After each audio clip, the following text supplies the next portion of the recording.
Academy Sports and Outdoors, we proudly honor our brave military and first responders for everything you do to protect our nation and serve our local communities. We appreciate your unmatched dedication and countless sacrifices. And from October 19th through November 11th, we're giving you our salute with 10% off your sports and outdoors purchases at your local Academy store and online at academy.com/discount. That's academy.com/discount. Exclusions apply. Welcome into another edition of Gold and Black Radio presented by Academy Sports and Outdoors. I'm your host, Derek Schultz, wearing the matching sweater, I should say, from the commercial spot. Purdue accounted for exactly as many points as we did. We being me, Tom, and Dub on Saturday. They got shut out in a game at Northwestern that really wasn't even as close as the final 19-0 score indicated. With a rough November looming, including games against Washington, Michigan, and the top two ranked teams in the country currently, Purdue turns to homecoming weekend against fellow winless Big Ten counterpart Rutgers in search of win number one in trying to break a 2-year winless streak in the conference and a 2-year winless streak against Power 4 opponents. We're going to talk about that matchup with the Scarlet Knights with Tom Dienhart and Dub Jellison here in just a bit. But first, a thank you to our terrific Gold and Black sponsors that make this show possible, including Purdue Federal Credit Union, a proud partner of Purdue Athletics and the official credit card for Purdue fans. Boiler up.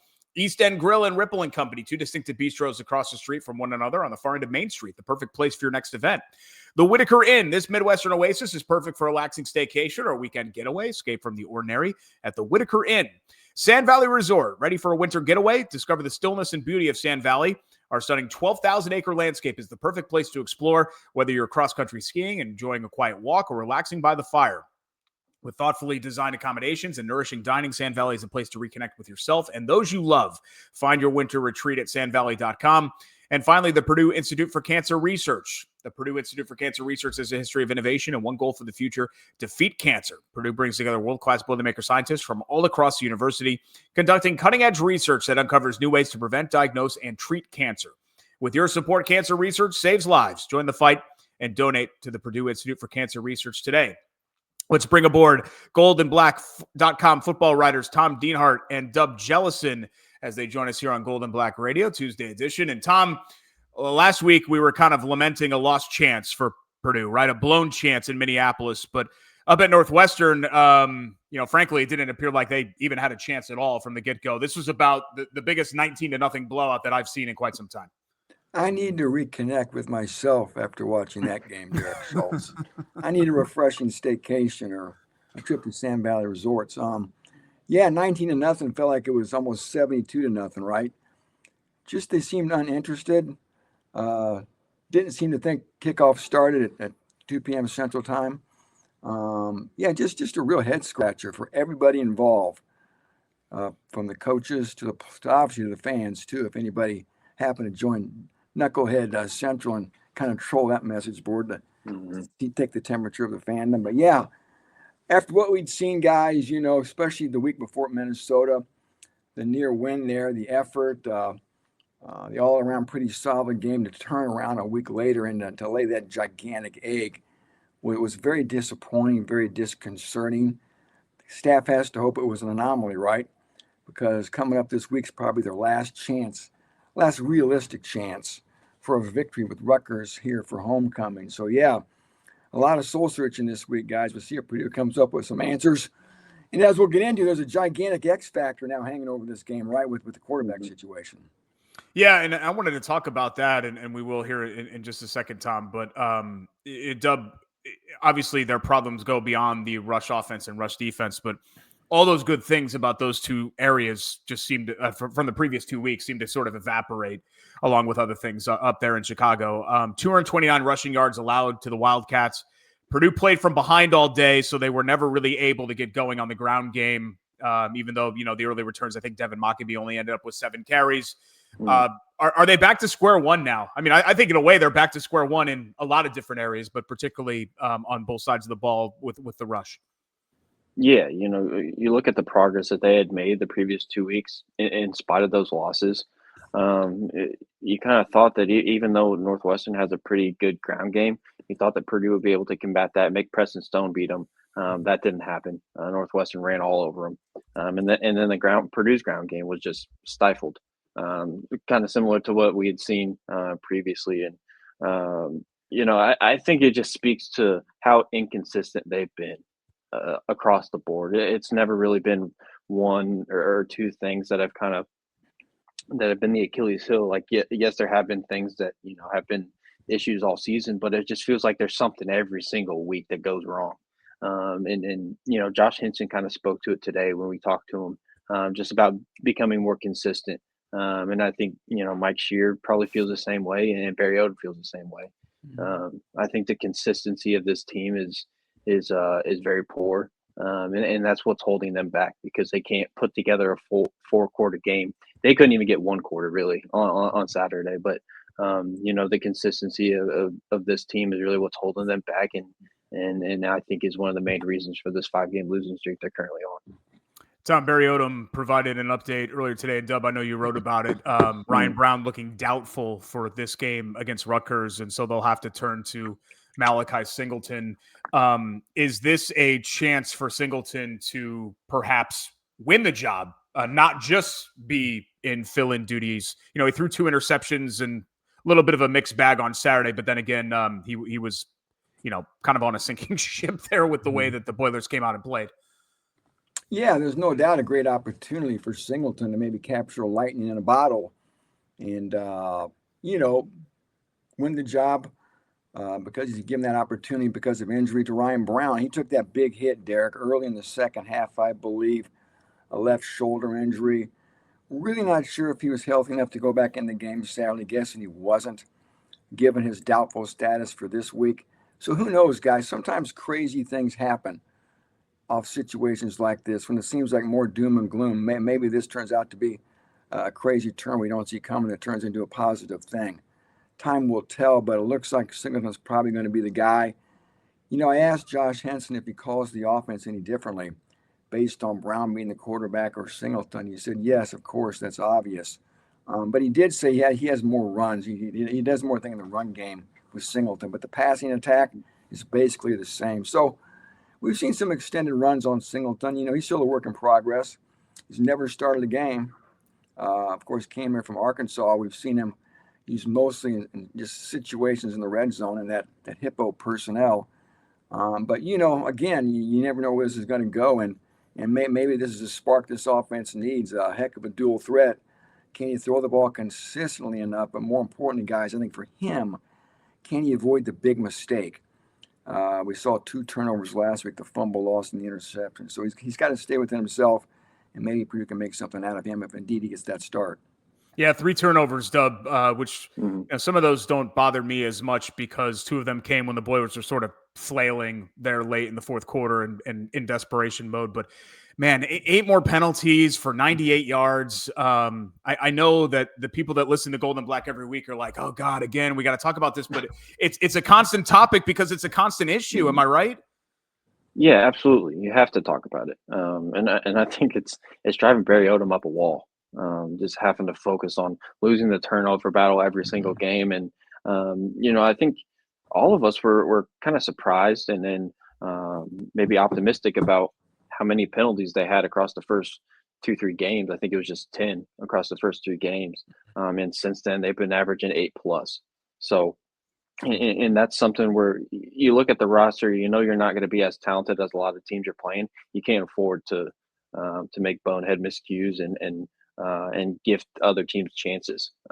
I think you got to be sound fundamentally, and you got to be disciplined, and that's something that Purdue hasn't been during this 5-game losing streak. So those are 2 things they're going to have to clean up. I think for the most part, I think we can all look back on teams and be like, yeah, like when you have penalty problems, they don't go away. That's not something that's easily fixable.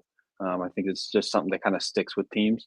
So we'll see if Purdue can change their fortunes and then become more disciplined on both sides of the ball. I think the offensive line and the secondary have been the 2 biggest culprits in that regard in terms of penalties. So those are 2 areas where I think they've struggled a lot this season. So they're gonna have to clean those things up. But it's not looking optimistic for Purdue when you have those types of issues that are so substantive and just keep popping up and keep popping up and keep popping up. 5-10 years ago, Tom, we'd be talking about Barry Odom building a program and an identity.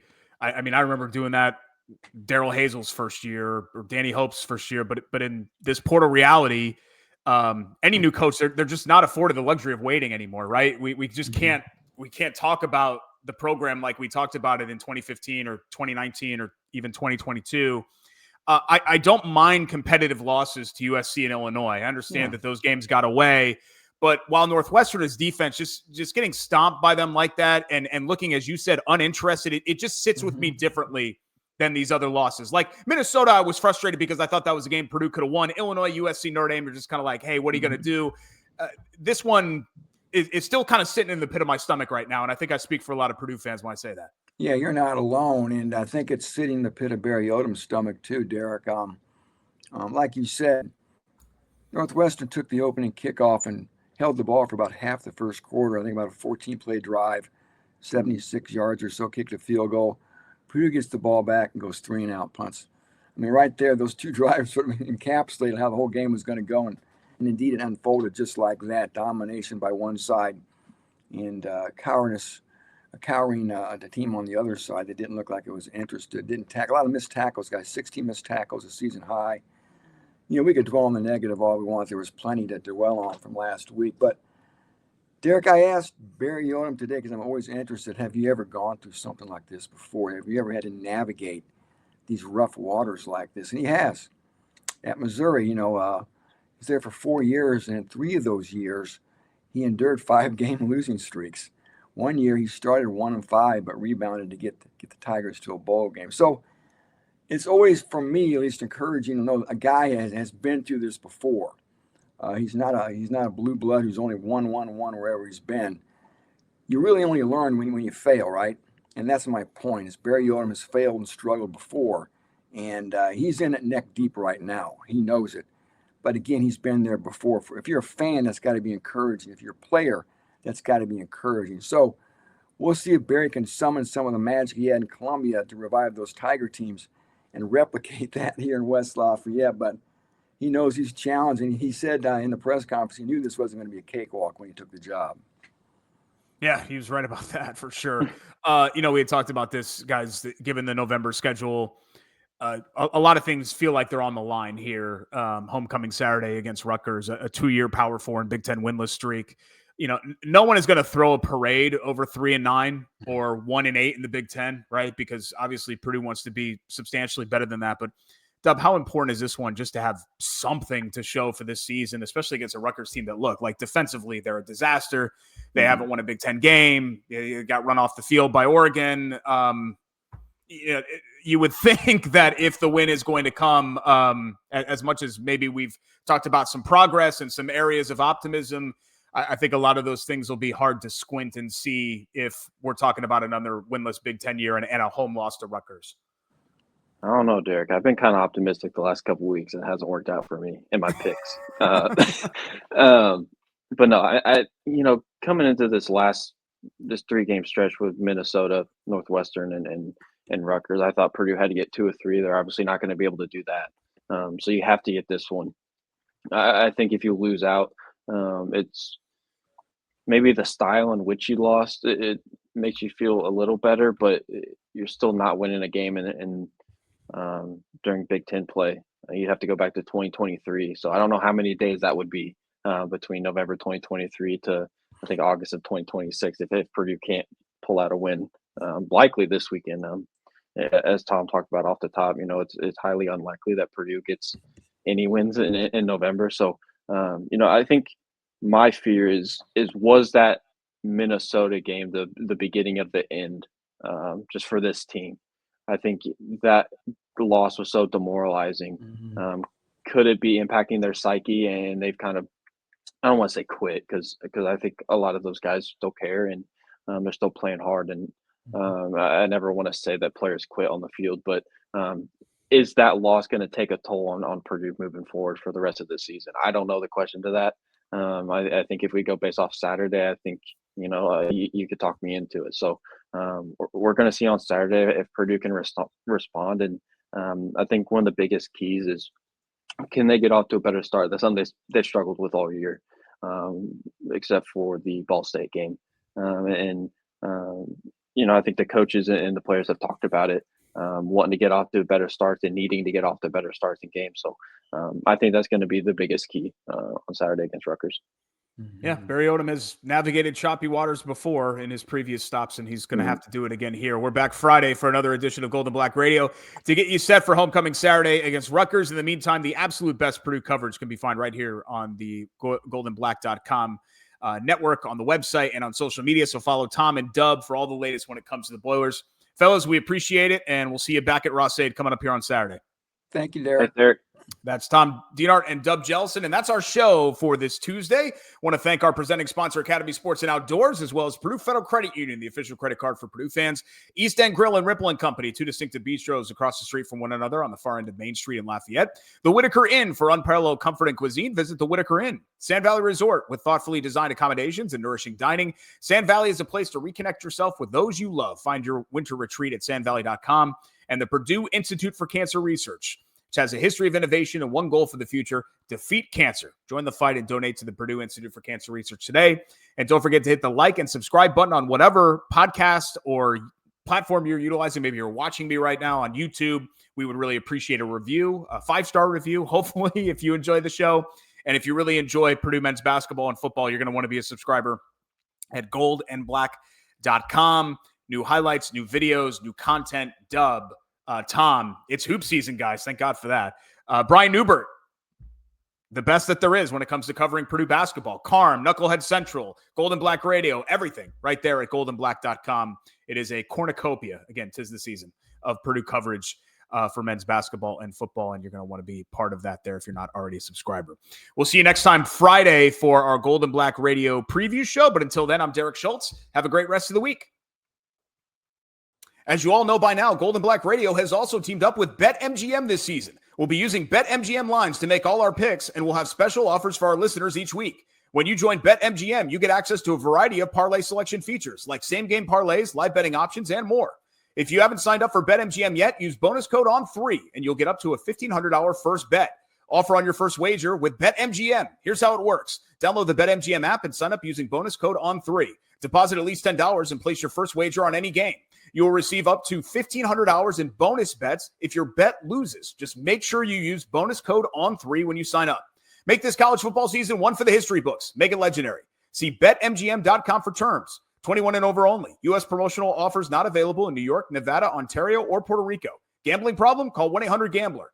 First bet offer for new customers only, subject to eligibility requirements. Rewards are non-withdrawable bonus bets that can expire in 7 days. In partnership with Kansas Crossing Casino and Hotel. Don't forget, if you haven't signed up for BetMGM yet, use bonus code ON3 and get your $1,500 first bet offer today.